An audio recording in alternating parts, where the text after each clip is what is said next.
Donald Trump is having a disastrous morning as world leaders, business leaders are collapsing with the release of the Epstein files. They're either being charged, they're resigning, they are being forced out and disgraced, except in the Trump cabal in the White House, but the walls are closing in. Just a quick reminder, make sure you hit subscribe right now. We're on our way to 6 million subscribers.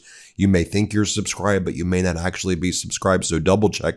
I want to try to get there in February. The first thing I want to note as Donald Trump is panicking this morning is the new AP NORC poll. Donald Trump's approval right now in this country is only 36%. Only 34% of Americans say the economy is good.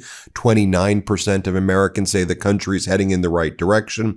I guess the only positive for Donald Trump is that he's 4 percentage points higher than J.D. Vance. J.D. Vance approval is 32%. But let's talk about some of the world leaders, many of them who are friends with Donald Trump, who are either resigning, being charged, being forced out. Let's just go through this one by one. The head of the Dubai-based logistics group, DP, the Sultan who talked about torture videos with Jeffrey Epstein. Bye-bye, Sultan. See you later. We have Prime Minister Thorbjørn Jagland, former Prime Minister of Norway. He has been charged with aggravated corruption. Bye-bye. See you later. And he was the one who was talking to Epstein about having meetings with Sergei Lavrov before Donald Trump met with Putin. Goldman Sachs General Counsel Catherine Rumler all over the Epstein files, giving advice to Epstein, friends with Epstein, goodbye, see you later. Peter Mandelson, former British ambassador to the U.S., he lost the ambassadorship role. He's now under criminal investigation in the U.K. Mandelson, bye-bye, you're disgusting. King Charles III, of course, as you know, stripped Prince Andrew of all of his titles. You're no longer a prince. You're Andrew. You're disgraced. See you later. You're disgusting. Bye-bye. Larry Summers, former U.S. Secretary of Treasury, stepped down from the board of OpenAI after the release of the files. I should say it's a partial release of the files. Let me be clear about that, because the Trump regime, one, unlawfully redacted a lot in the files. So there's still a lot we don't know, especially about Donald Trump. And then there's a lot of unredacted files that they're not producing and they're claiming are subject to privileges. Brad Karp, the former law firm executive who ran Paul Weiss, the first firm to capitulate to Donald Trump and bend the knee and enter into a massive settlement when people were like, why would Paul Weiss do that? Karp was in the Epstein files. He stepped down. Bye-bye. And you're a sellout for what you did in reaching that settlement with Donald Trump.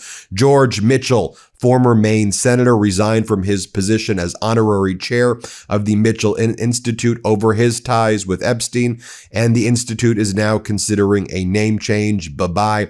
Mona Jewel, Norwegian ambassador to Jordan and Iraq, stepped down due to her interactions with Epstein. She's married to a fellow Norwegian diplomat and close Epstein associate, Ters Road Larson, and the foreign ministry has launched a review into them. Miroslav Laržák, the former Slovakian national security advisor, resigned over his disgusting text messages with Epstein. Peter Attia, author, longevity expert, resigned as chief science officer of David Protein. And there are reports now that CBS is looking into him. He was one of Barry Weiss's new big hires, but Barry Weiss doesn't want to cave to the woke mob. You know, that woke mob that doesn't like people with Epstein associations. The woke mob, don't hang out with Epstein. Okay. Former Whitney chief resigns from art school after Epstein release. David Ross, art museum curator, bye-bye. Jack Lang, former French culture minister, resigned as head of Paris's Arab World Institute and was summoned to the foreign ministry to explain his ties to Epstein. His daughter, French film producer Caroline Lang, also resigned as head of France's Union of Independent Producers after emails showed she had founded an offshore company with Epstein in 2016. Bye-bye. Dean Kamen, Segway inventor, on leave of absence from the board of a robotics organization, first over his ties with Epstein, which apparently included a visit to the island. Okay, we get the point, right? one after one after one, the people who are in these emails are resigning, are being criminally investigated. And the people who are in the emails the most are Trump and his cabal. Donald Trump, Peter Thiel, Howard Lutnick. That's the crew. That's where the cabal is at.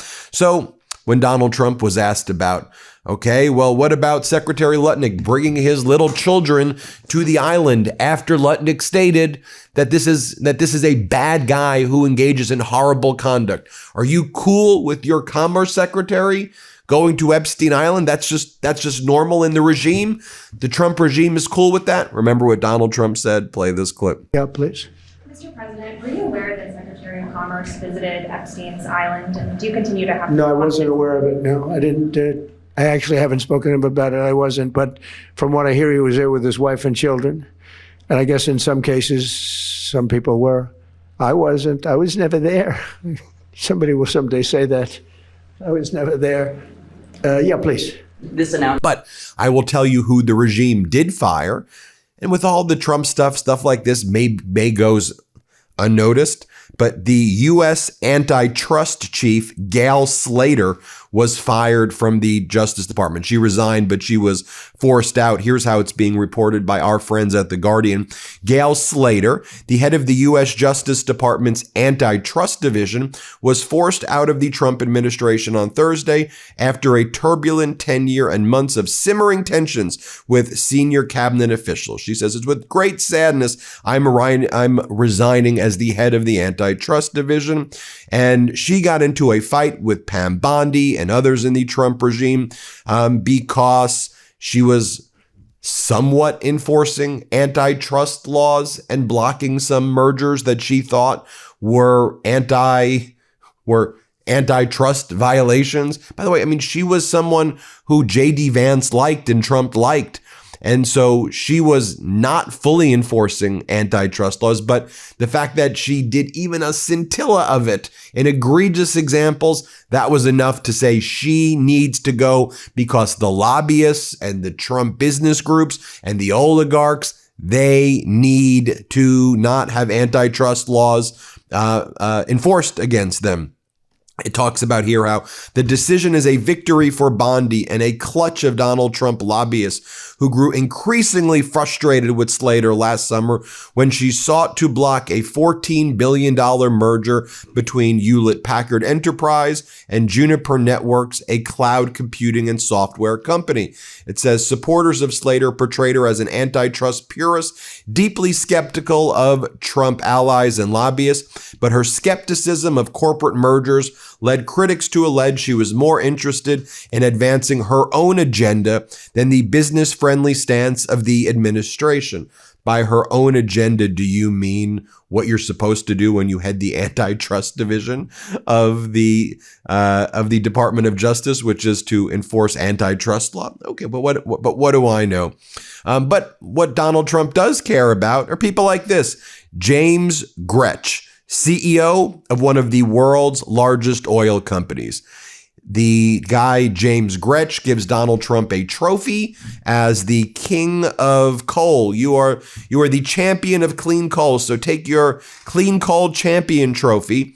And as Senator Andy Kim explains, the day after this event with Trump, the EPA announced they would no longer regulate poisonous greenhouse gas emissions and no longer support the endangerment finding. So you see what's happening here. Just play the clip so you can see how ridiculous it'll look. Sir, to show our appreciation, the trophy says the undisputed champion of beautiful clean coal. Thank you.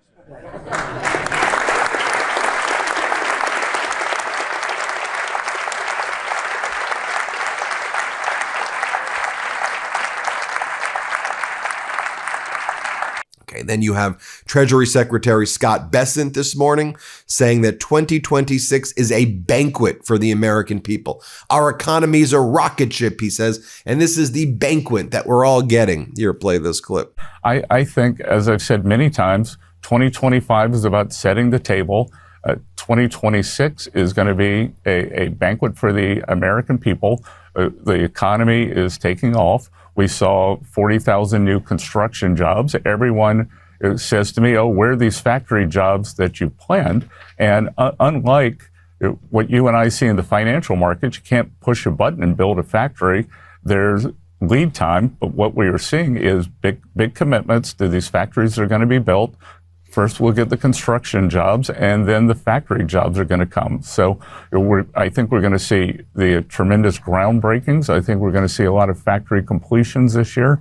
You get people like EPA Administrator Lee Zeldin, who this morning once again says that climate change is a hoax. Anyone who believes that climate change harms the planet or could hurt health is wrong. He says that the endangerment finding was a hoax. Greenhouse gas and climate change doesn't endanger anybody, he says. Here, play this clip. You believe that the talk of climate change is a hoax. When you're putting forth tens of billions of dollars to pay off your well-connected former Obama and Biden admin officials and Democratic donors, wasting taxpayer dollars, yeah, that's a problem. Trillions of dollars of regulation and costs on American families, that's a big problem. It has been a con job of using this for more power and control. For example, they push environmental justice. They appropriate $1, and rather than remediating an environmental issue with it, they want to spend $1 on an activist group to train other activists to come be activists and advocate in D.C. to get more money so that they could advocate. You try to wrap your head around the way the money's wasted. These waters run deep. That's what I take from all this. Sir, thank you. Yes, the gaslighting is like that. And by the way, just take a look right here on the left. This is 9 East 71st Street, Epstein's house on the right. 11 East 71st Street, Howard Lutnick's house. They were both owned by Leslie Wexner, who's all over the Epstein files. They were both purchased in 1998. They were neighbors for 21 years, as this account says, but I digress. And then, of course, you have RFK Jr. bragging about the things that, the American people really care about. Sniffing cocaine off of toilet bowls is what he's bragging about. Oh, you're so cool, RFK.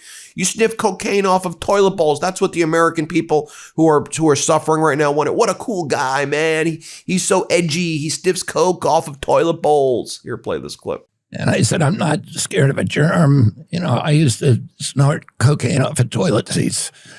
And I know this disease will kill me. Right. If I don't. There you have it, everybody. Let me know what you think. Hit subscribe. Let's get to 6 million. Seriously, hit subscribe. I want to try to hit 6 million this month. Thanks, everybody. Have a good one. Want to stay plugged in? Become a subscriber to our Substack at MeidasPlus.com.